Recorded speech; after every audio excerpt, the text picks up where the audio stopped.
오늘 우리가 만난 본문에는요, 이제 요셉의 스토리가 닫혀져 가는 이야기가 담겨 있죠. 형제들하고의 이야기. 바로 앞장면에서 아버지 야곱은 이제 죽었고, 아버지 야곱을 장사 지내고 나서 형들의 반응이 좀 이상한 그런 장면으로 시작을 합니다. 우리 15절을 함께 한 목소리로 읽어주실까요? 시작.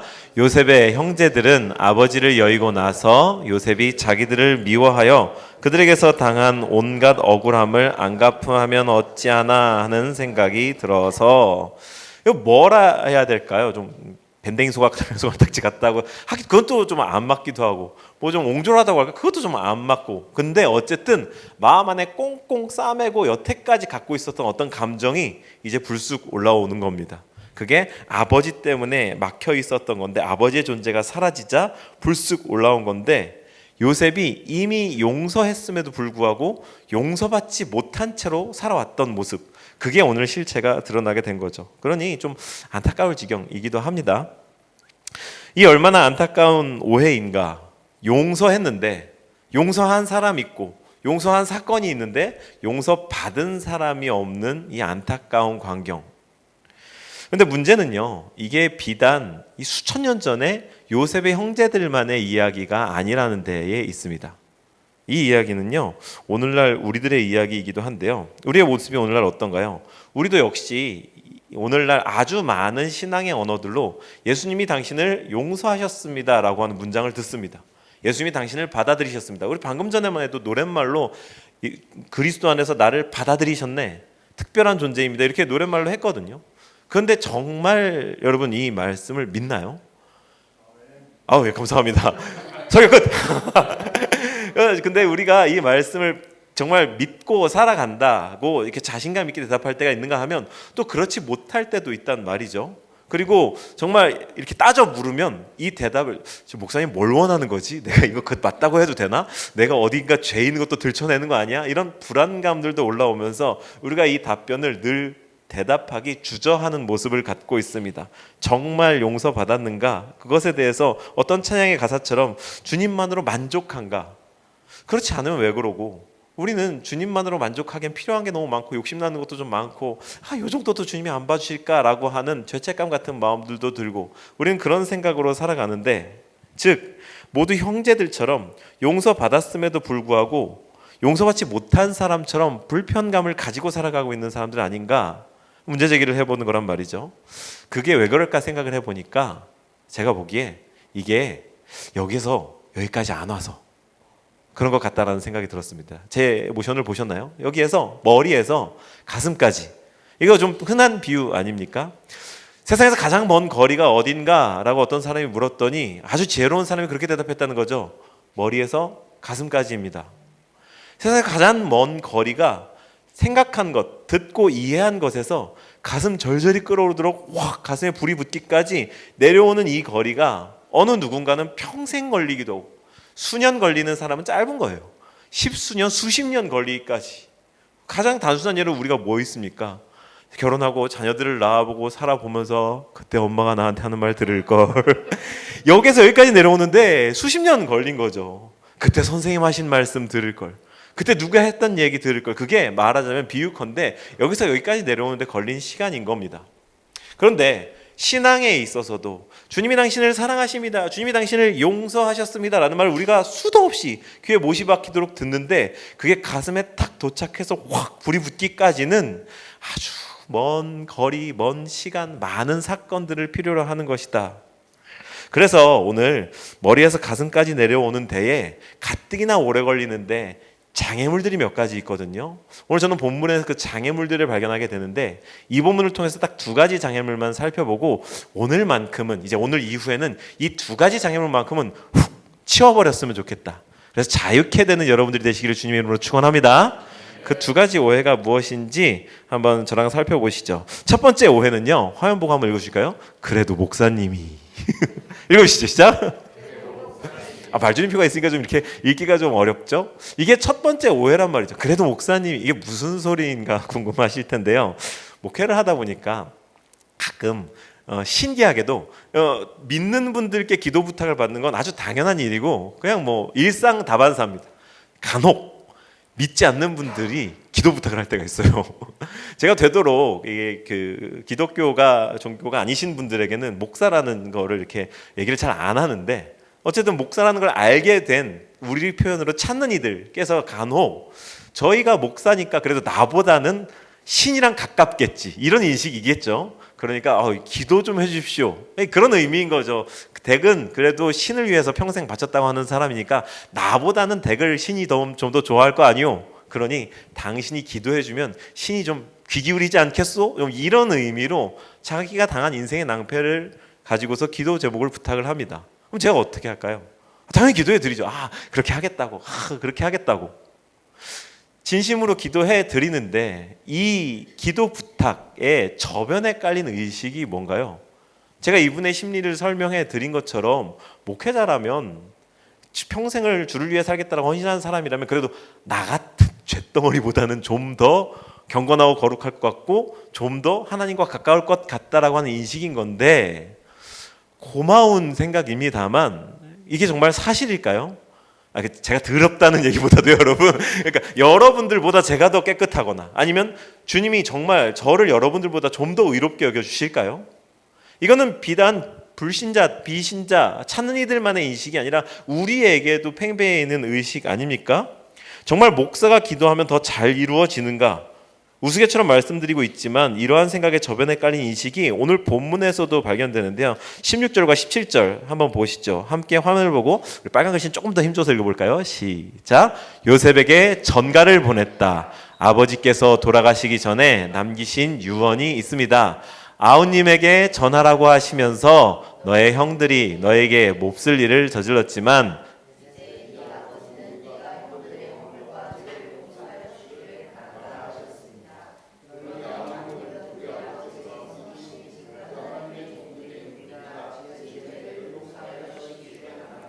요셉은 이 말을 전해 듣고서, 우리는요, 저랑 한번 보실까요? 분명히 앞장면에서 형제들을 용서한 요셉을 봤습니다. 용서했다 이 말인 거죠. 그런데 본문에 뭐라고 합니까? 야곱이 죽자 형제들은요, 하고 싶은 말을 직접 하지도 못합니다. 뭐라고 돼 있나요? 전가를 보냈다. 이 전갈 말고 이렇게 편지를 대신 전해주는 전령을 통해서 자기가 보내는 서한을 대신 보내가지고 아버지께서 보내신 유언이 있습니다. 남기신 유언이 있습니다. 아우님에게, 아우님은 무슨 아우님, 진짜 전하라고 하시면서 자기들이 하고 싶은 얘기를 삼자적 화법, 아빠가 얘기한 걸로. 왜? 아빠 얘기는 들을 거니까. 나보다 더 의로웠고 네가 아빠 얘기 정도는 들을 거야. 왜? 나는 너한테 잘못했으니까. 이게 오늘날 우리 모두가 다 하나님과 나 사이에 내가 너무 더러우니까 나보다 좀 더 괜찮은 사람 한 사람 끼고 싶어하는 우리의 심리와 말하자면 꼭 같다, 그 말씀을 드리는 거죠. 나는 요셉을 볼 자격이 없어. 내 주제에 무슨 이런 말을 나는 할 자격이 없어. 요셉과 나 사이에는 조금 더 거룩하고 경건한 중재자가 필요해. 요셉이 인정해주는 사람, 요셉이 나쁘다고 생각하지 않는 사람이 필요해. 그러니까 우리도 마찬가지로 그래도 목사님이 기도해 주시면 좀 낫지 않을까요? 목사님이니까 좀 더 낫지 않을까요? 이런 종류의 생각들을 하는 거죠. 근데 여러분, 신약에 아주 놀라운 사건이 있었던 거, 놀라운 장면이 나와 있는 거 아시죠? 예수님께서 십자가에 달려 죽으실 때에 성소의 휘장이 찢어졌습니다. 그리고 성경은 분명하게도 위에서부터 아래로 찢어졌다라고 그 방향까지도 명시하고 있는데요. 이게 무엇입니까? 그 전에는요, 맞습니다. 영매를 사이에 두고 하나님과 나 사이에 중재자, 제사장을 두고서 하나님이 인간들을 만나 주셨습니다. 그렇게 하지 않으면 거룩한 하나님 때문에 죽임을 당하고 이런 게 하나님의 원리였었는데, 그 사이에 두셨던 모든 영매, 중재자들을 하나님께서 예수 그리스도 한 분으로 이제 치우시고 직접 우리가 하나님 앞에 나아갈 수 있는 길을 내셨다. 할렐루야. 그게 십자가의 사건 아니겠습니까? 그런데 우리는 여전히 십자가의 사건을 경험하지 않은 사람들인 것처럼 중간에 마치 영매랄까요? 목사를 가운데 두고 아니면 나보다 더 나은 사람 누군가를 두고 나는 직접 하나님 앞에 나갈 수가 없어 라고 생각하는 그런 생각을 가지고서 영단번의 희생제사를 지내신 예수 그리스도의 희생을 믿지 않는 사람인 것처럼, 용서받지 못한 사람인 것처럼 그렇게 살고 있는 겁니다. 여러분은요, 하나님 앞에 나아갈 때 중개인이 필요 없는 분들이라는 사실을 믿으시기 바랍니다. 하나님이 여러분들을 보실 때에 이렇게 얼굴 보시고서 야, 지섭이네 교회 대은이 왔구나 이러지 않으실 거란 말이죠. 대은이 왔구나. 미안하다 대은아, 반말로 부를 만한 사람이 너무 예찬이 왔구나 이렇게 그 얼굴과 이름을 몇 년이 마주대하고 아시고서 부르시지 지섭이네 교회라고 안 그러신다고요. 별로 그걸 원하지도 않으시는 것 같은 분위기가 있는데요. 우리 침례교를 비롯해서요, 개신교회들은요, 만인제사장이라고 하는 정신을 계승합니다. 들어본 적 있으시죠? All believers are priesthood.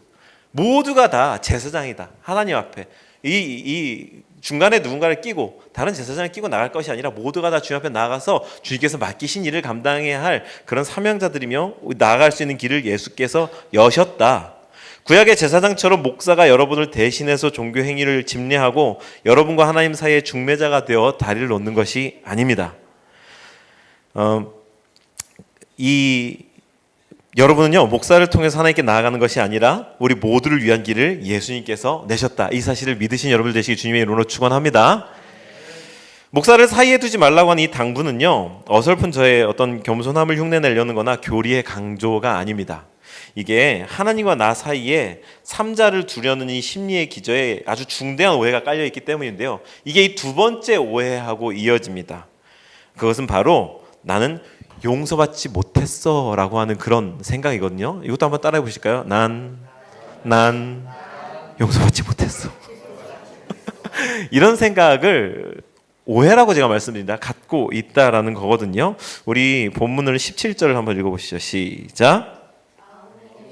전하라고 하시면서 너의 형들이 너에게 몹쓸 일을 저질렀지만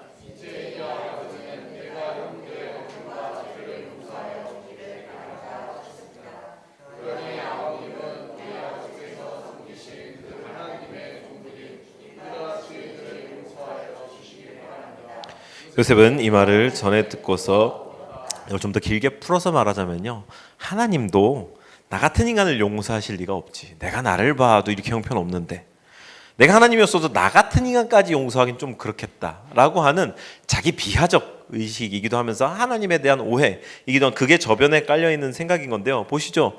요셉의 형제들은 한 번도 용서받은 적이 없는 사람들인 것처럼 그렇게 용서를 빕니다. 그야말로 싹싹 빕니다. 요셉과 재회하고 난 후에 야곱이 죽기까지의 기간을 17년이라고 성경이 명명하고 있는데요, 17년 동안 요셉의 형제들에게 이 세월은 어떤 세월들이었을까요?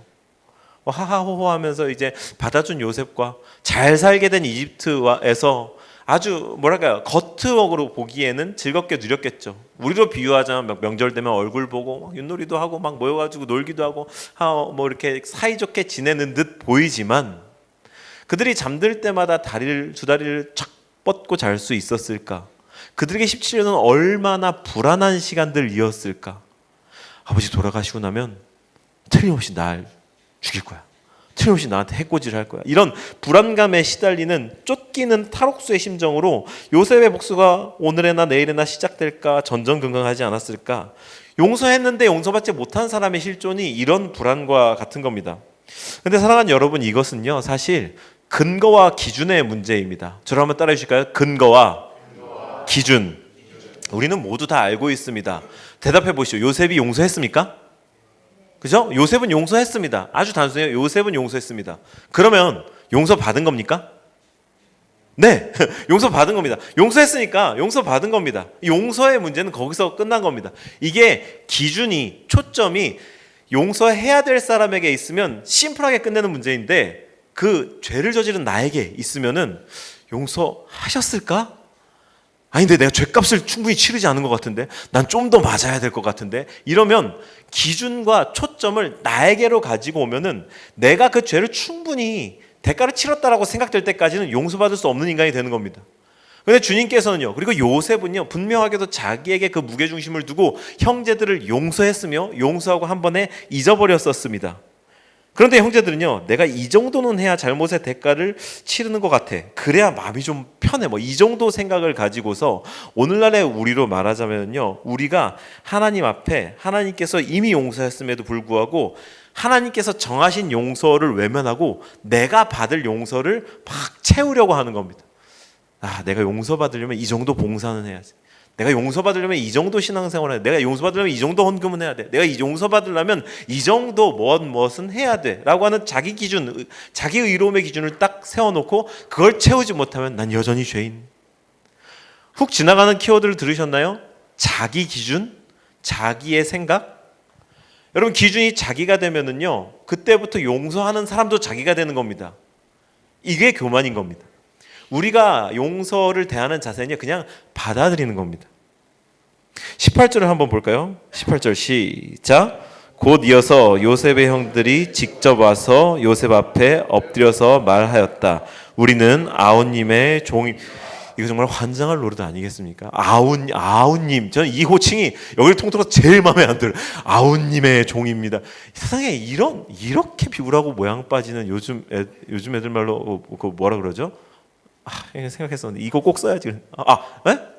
짜친다. 그렇죠. 이야, MZ세요 지금 MZ 얼마나 얘들 얼마나 짜치니, 그지? 얼마나 짜치는 모습. 우리가 아우님의 종입니다. 우리는요, 아우님의 종입니다라고 하는 이 표현을 보면서 자연스럽게 신약으로 넘어와서 누가복음 15장에 자기를 종이라고 생각했던 어떤 사람을 떠올릴 수 있겠죠. 잘 아시는 탕자의 이야기 속에 이 탕자는요, 자기가 가진 재산을 다 탕진하고서 이제 정말 살 길을 궁리할 게 막막해졌을 때 아버지한테 돌아가야겠다 라고 생각하면서 뭐라고 생각했습니까? 나를 품꾼의 하나로 받아주셔서도, 그렇게 하셔도 정말 내가 좋겠다, 이런 생각 가지고 노예가 돼도 좋을 것 같아 라고 하는 생각을 가지고서 돌아갔습니다. 왜? 내가 잘못한 게 있으니까. 그리고 내가 그 잘못에 대한 대가를 안 치렀으니까. 내 기준에 여전히 그 대가 용서가 있으니까. 그런데요, 실제 아버지의 마음이 어땠나요? 이 후레 자식 들어오기만 해봐. 다리 몽둥이를 분질러버리고, 아버지 제가 왔습니다. 나 아들 하나밖에 없는데 누구십니까? 아이고 참, 여기 노예하시. 이러지 않으셨거든요. 아버지는요, 단 한 번도 집을 떠난 적이 없었던 것처럼 그를 대했습니다. 할렐루야. 신을 신겼고요, 옷을 입혔고요, 가락지를 갖다, 이게 전부가 다 아들의 권위를 상징하는 그런 아이템들인 거거든요. 그 즉시로 회복시키셨습니다. 그 즉시로. 한 번도 떠난 적이 없는 자식인 것처럼, 한 번도 폐륜을 저지른 적이 없는 아들인 것처럼 그렇게 돌아온 아들을 대하셨다. 아버지는 그가 돌아오자마자 곧바로 그를 복권시키셨습니다. 아들은 계속해서 아들이었던 겁니다. 단 하루도 아들이 아닌 순간이 없었던 거죠. 다만 아들이 아버지를 없는 사람 취급했던 거고, 거절하고 반역했던 거고, 하지만 아버지는 단 한순간도 아들을 버린 적이 없었던 것. 이 관계의 아이러니. 이건 그대로 오늘 본문에서도 나타나죠. 형들의 말을 들은 요셉의 반응이 어땠습니까? 저는 이게 제일 가슴 아파요. 요셉이 울었다고 합니다. 요셉은 이 말을 전해 듣고서 울었다. 요셉이 얼마나 외로웠을까요? 미치고 팔짝 뛰겠는 겁니다. 사람이요, 자기 진심을 몰라주면 정말 말 그대로 미치고 팔짝 뛰는 겁니다. 막 가슴을 치고 막 소리 지르고 펄쩍펄쩍 뛰는 이유가 뭡니까? 자기 진심을 몰라주니까 그런 거예요. 요셉의 흐르는 눈물은 그런 의미인 겁니다.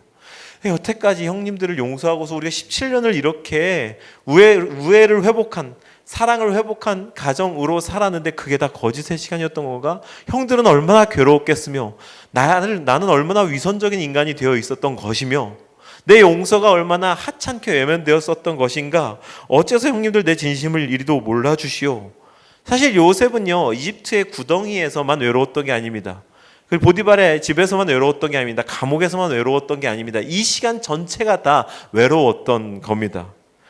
자기를 두려워하는 형들과 편할 수가 있었겠습니까? 편히 말도 못하는 형들을 마주할 때마다 울컥울컥하는 자기의 과거가 떠올랐겠죠.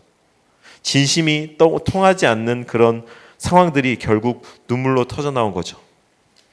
그런데 여러분, 이건 우리가 입장을 바꾸어서 하나님께 계속해서 드리고 있는 마음이기도 한 겁니다. 제 표현이 이해가 되시나요? 하나님 우리를 보시면서 어떤 마음이실까? 주님께 용서받은 사람이라면 이 정도는 해야지. 아까 드린 말씀의 반복입니다만 헌금은 해야지. 성경 내용도 이 정도는 알아야지. 기도도 술술할 줄 알아야지. 도대체 얼마나 더 오해를 풀어야 우리가 여기에서 자유할 수 있을까요? 어쩌면 이 오해를 푸는데 평생 걸릴지도 모르겠는 그런 오해 아닐까요? 그건요, 용서받은 사람들이 공통적으로 즐거이 기뻐하는 마음으로 감당하는 반응인 거지, 용서받았으니까 너 해야 돼, 새로운 의무와 굴레가 씌워진 게 아니라는 점을 명심하시기 바랍니다.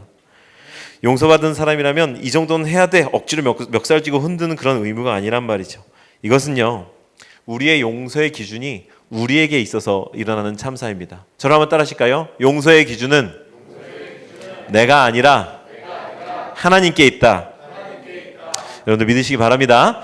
나를 기준으로 하면 아무것도 충족되지 않고요, 우리를 향한 주님의 사랑, 그 용서, 그것이 때때로 상태가 좋으면 유효한 것처럼 느껴지고, 때때로 상태가 안 좋으면 용서받지 못한 것처럼 여겨지고, 시시때때마다 달라지는 가변적인 것이 될 겁니다. 하지만 여러분 명심하십시오. 하나님의 사랑은 영원불변하십니다. 주님의 그 희생은요, 영단번에 영원의 속죄를 지내신 것입니다. 할렐루야. 그 사실을 믿고 살아가는 우리가 되어야 할 줄로 믿습니다. 이제 설교를 마치려고 합니다. 다 같이 19절부터 21절까지를 읽어주시죠. 함께 있습니다. 시작. 요셉이 그들에게 말하였다. 두려워하지 마십시오. 내가 하나님을 대신하기라도 하겠습니까? 형님들은 나를 해치려고 하였지만 하나님은 오히려 오늘과 같이 수많은 사람의 생명을 구원하셨습니다. 그러니 형님들은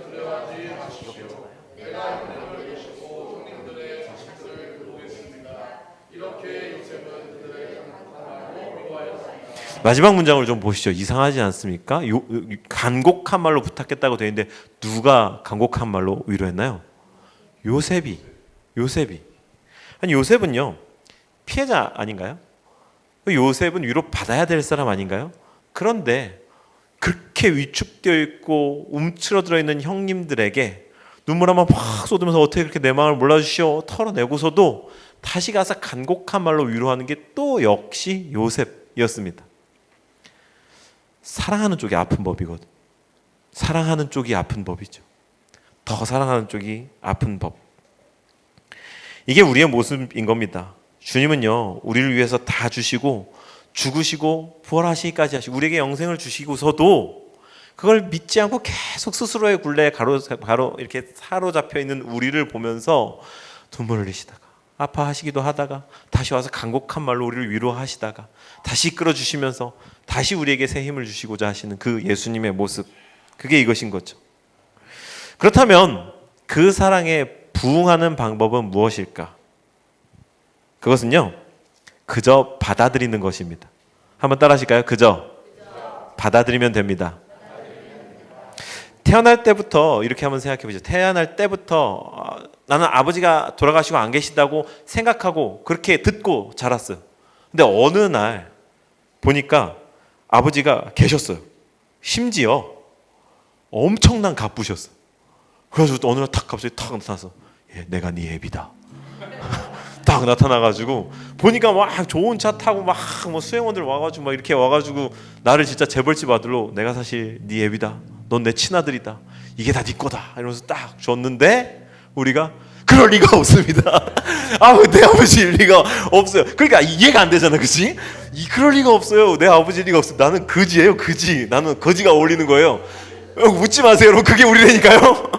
그게 우리가 취하고 있는 스탠스인 겁니다. 용서 받았다니까 인정하면 되는 거예요. 나만 인정하면 모든 게 해결되는 겁니다. 받아들이는. 주님께서 그리스도 안에서 나를 받아들이셨고 완전한 제사를 우리를 위해 속죄의 제사를 지내셨으며 우리를 자유케 하셨는데 이 더러운 죄인, 이 거지 같은 인간 스스로가 계속해서 그 죄악의 굴레로 속박된 죄인의 모습으로 계속해서 다시 돌아가는 것이 우리의 모습인 겁니다. 우리가 할 수 있는 일이 없어요. 그러니까 믿고 인정하고 받아들이면 되는 겁니다. 아버지가 그 고급 수용차의 문을 엽니다. 아들 타. 타면 되는 거예요. 아니에요, 아버지, 제가 할부를 갚아야 됩니다. 탈 자격이 없습니다. 신발이라도 닦고 타. 아니에요, 그냥 타면 되는 겁니다. 따라하시죠. 그냥 탑시다. 그냥 아들임을 받아들이시는 우리가 됐으면 좋겠습니다. 오늘 이 말씀을 가지고서요, 저는 우리가 평생 걸릴지도 모르는 이 머리에서부터 가슴까지 약 40cm 될까요? 이 거리를 평생 걸쳐서 내려온다고 하는데 장애물이 있으면 얼마나 더 오래 걸리며 얼마나 더 돌아올까 오해를 풀어드리고 싶어서 이렇게 오늘 진짜 오버하면서 막 이렇게 말씀을 드렸는데요. 정말로 이 오해가 풀어진다면, 그리고 그 주님께서 용서하셨다, 우리를 사랑하신다라는 사실이 가슴으로 내려오면, 그때는 사람이 정말 다른 삶을 살게 되는 겁니다. 선교사가 이해 안 되시죠? 그리고 정말 자기가 좋은 것 버려놓고 훅 떠나는 그런 하나님의 뜻 쫓아간다고 하는 사람들 이해 안 되시죠? 이게 내려와서 그런 겁니다. 그렇다고 난 안 내려오는 게 좋겠다 이렇게 생각하시면 안 되고요. 이렇게 내려오면 정말 주변에 다르게 보이는 거예요. 내가 사랑해야 될 사람들이 보이고, 내가 받은 용서가 값진 만큼 다른 사람에게도 전해주고 싶고, 전도는 그렇게 이루어지는 거지, 내가 교회 한 명 데리고 가야 되는데 목사님 화난 것 같은데, 그게 전도가 아니에요. 기독교 교리를 설득해서 기독교 인구를 중요하지 않습니다. 그렇게 이상하게 늘어난 기독교 인구가 한국에 너무 많아요. 그게 지금 모습을 만든 거거든요. 그냥 필요 없습니다. 그냥 우리가 받아들인 채로 살아가는 모습을 보이면 되는 겁니다.